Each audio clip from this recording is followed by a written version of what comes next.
What's up, everyone? Welcome back to Boss Fight. We're checking out the official gameplay trailer for Dying Light 2, so I'm going to stop talking and get into it because it is starting now. So here we go. The wait is over. Let's dive into the open world of Dying Light 2.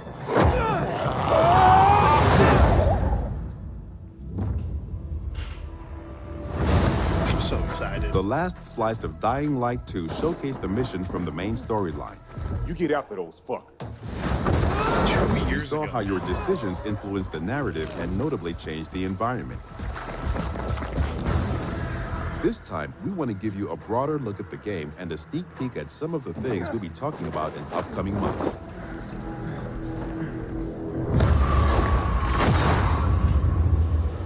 In Dying Light 2, you become Aiden Caldwell, an outsider trying to unravel a tangled mystery from his past.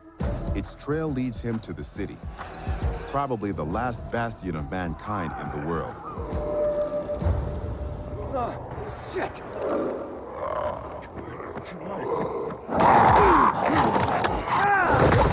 At first, Hoping you that's a feel Twitch like thing. this That was kinda intense, weird. brutal place will tear Kinda you like apart. shifting But around. then you meet the Night Runners, veteran survivors who helped people in better days.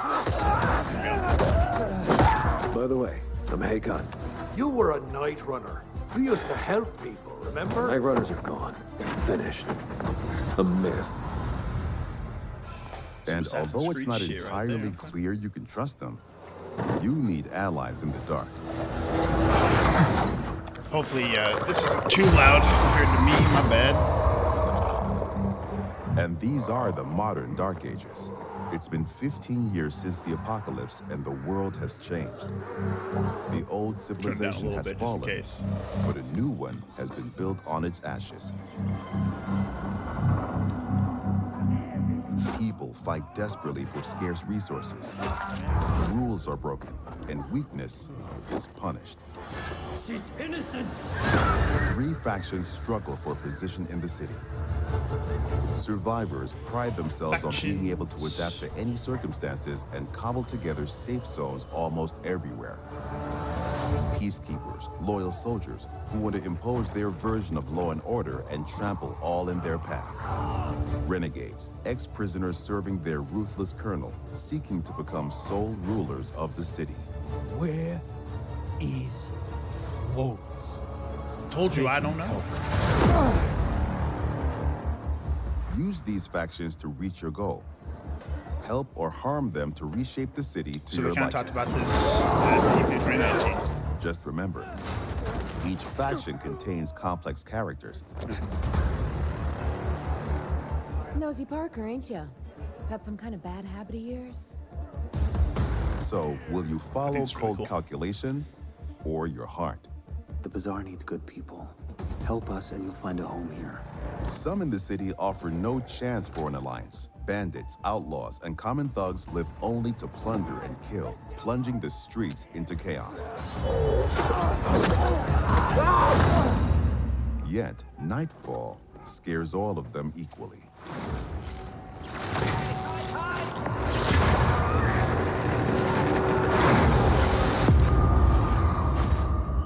Good night and good Darkness changes the rules of the world. Yeah. As the light fails, monsters crawl out of hiding to prey on the poor souls caught outside the safety of UV rays.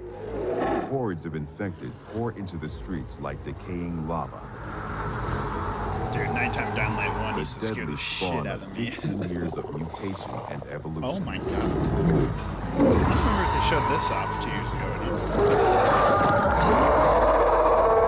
Maybe they did. Your only escape? Exploit the city's verticality and flee to the roofs. Though even there, you are never safe from swift and deadly virals.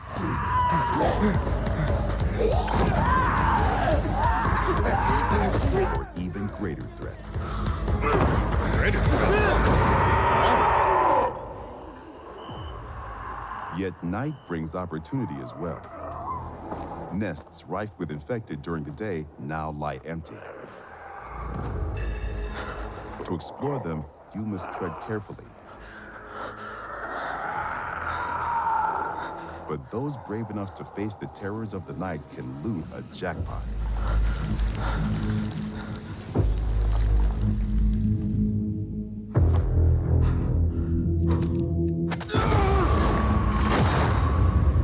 Okay. Luckily, you have all the tools you need to survive. Your extraordinary parkour skills allow you to navigate even the most treacherous terrain. Hardcore parkour, baby. Interesting. On the roofs, you I think can that's count on just your the parkour video, acrobatics like to save your going life. in and out, in and out. It's kind of But odd. often, you'll Really have to hope face it's your not- enemies head on. And hope it's then not you part have of to the be game. smart, resourceful, and determined. We've worked hard on the essence of our combat, making sure swinging a big, meaty weapon is fun, satisfying, and well executed. But even the most brutal fights can be tactical as well. You have multiple ways to hone your skills toward the gameplay style that suits you best. The fucking scorpion spear? It's up to you if you focus mostly on mobility and parkour, or aggressive, blunt force combat, or a crafty approach where the tools you've created get the job done. Every ability you learn can be a game changer and possibly a new favorite move. Hell yeah. Are we gonna get a release date after this trailer, Things or do you move think we're gonna have fast to and watch the whole quick in stream Dying for a Light 2. fucking release Each date? moment matters. Each move could mean triumph or defeat. Choose your actions and friends carefully. Everything you do in the city can reshape the gameplay environment, change the course of the narrative, and decide the fate of the city's residents. But most importantly, you decide your own fate as well. You're about to turn. Make sure to stay human. There's the name change. Yeah, this game is called Dying Light 2 Stay Human. An extensive post-apocalyptic world. And I really like that divisiveness, you know, the life on the roof and then death on the streets. Yeah, like the intensity of the day Excuse and me, the where's night the release cycle date? together. Yeah, it's almost like Dying Light 2 is two different games put together into one. Yeah, like despite that, despite all the brutality going on the ground floor, there's something about like the rooftops and the plants. It's and stuff. cozy. Yeah, I kind of want to be there. But it does feel like You guys every are decision is vital. Like your choices actually do have some consequences. Choices and consequences are incredibly vital to Dying Light 2's gameplay. And we're going to interview some devs and talk about some other very vital gameplay mechanics. Oh, okay. Our next guest is Adrian Pisa-Shizevsky. Hi. Welcome, and that Okay. gameplay looked awesome. I know we can't wait to get our hands on it, but congrats. Yeah, for sure. It looks like you guys have a very unique world and a very unique game. Where y'all get your inspiration from? Oh, that was a research. We did a deep dive into the history of our world. All right, and we we're watching found the rest of the repetitive stream, I guess, so we patterns. can We figure found out that when this people game's use the coming same out, so, behaviors which in is the fine. I was past gonna after watch the it all fall of anyways. I was just gonna civilization do or after the gameplay fall trailer of for the nation the that's boss supposed fight, to be but a backbone of our world. This is okay. So I'm our fine with approach this. was super Be a little bit simple. We longer just boss fight for all of you, copycat so those you behaviors guys and enjoy. attitudes and show you how our world would look like after the fall. However, it's kind of obvious that the main reason that civilization fall is virus pandemic or eventually the economical collapse. Yeah, that's basically obvious thing.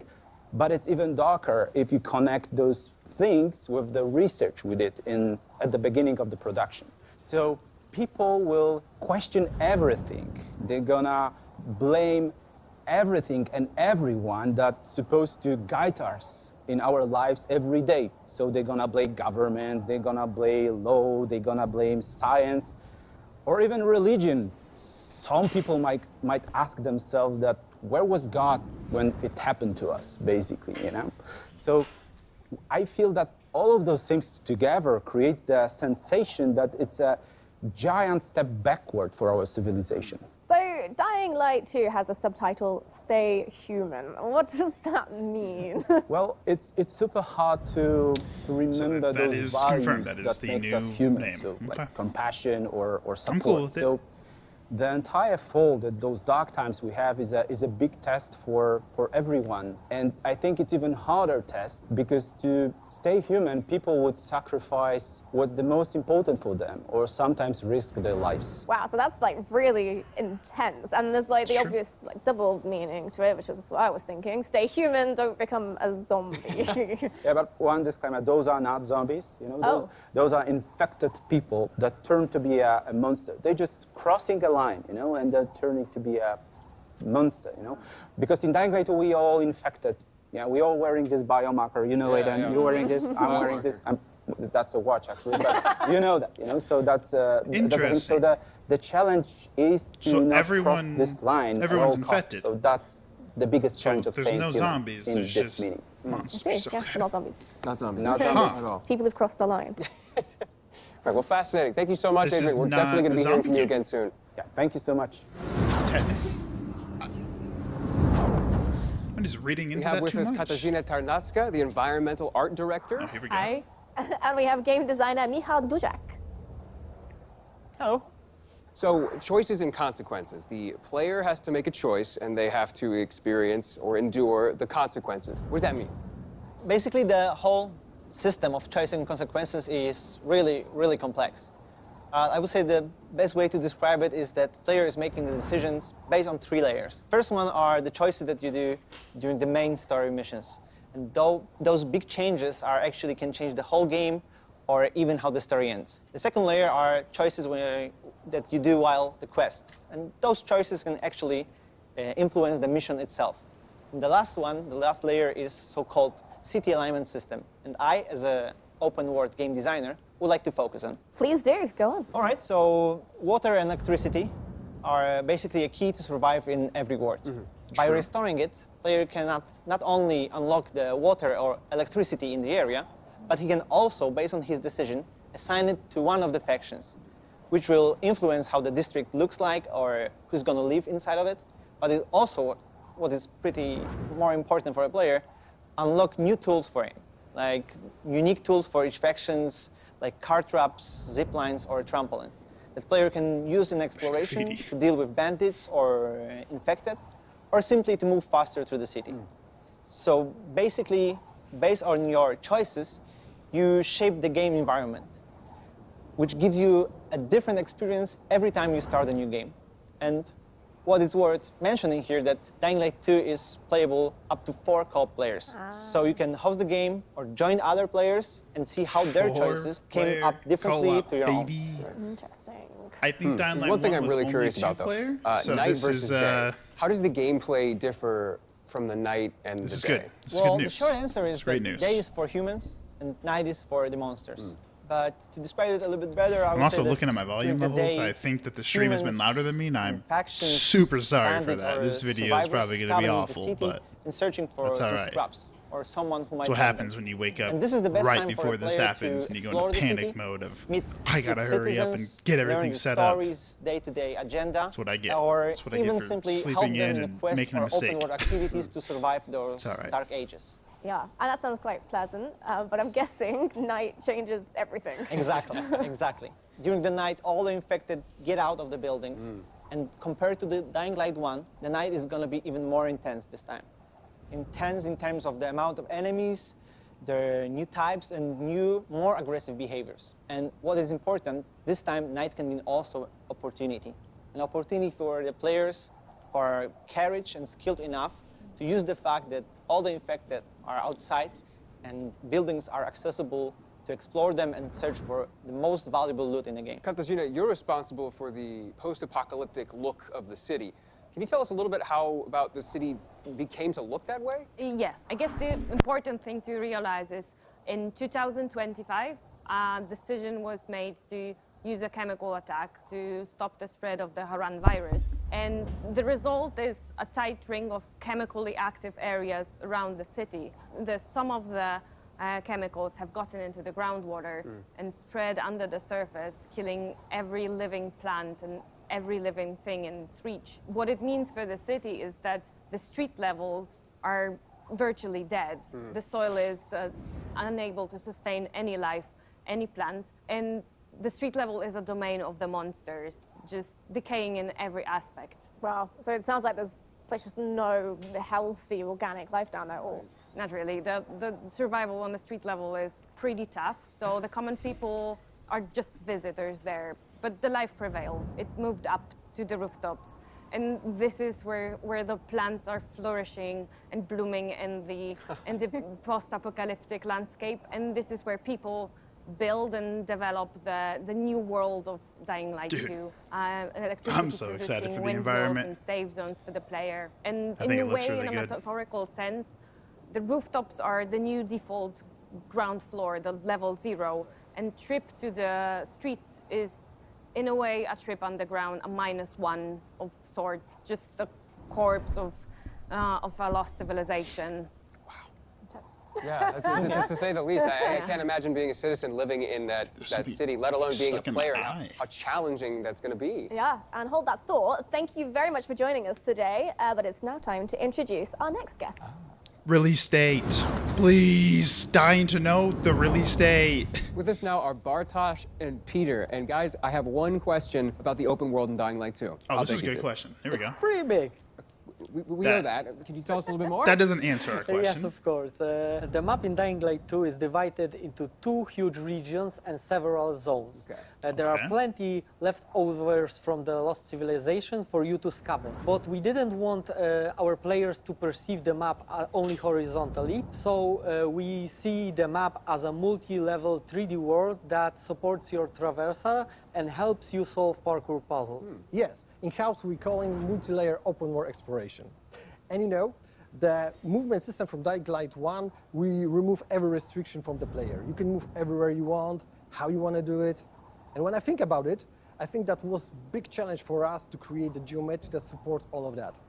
And we did it, and I think we did it well. Doing the same thing in Dying Light 2 wasn't our goal. We want to make one or more step forward to surprise the player expectation. That's why we doubled the number of parkour moves.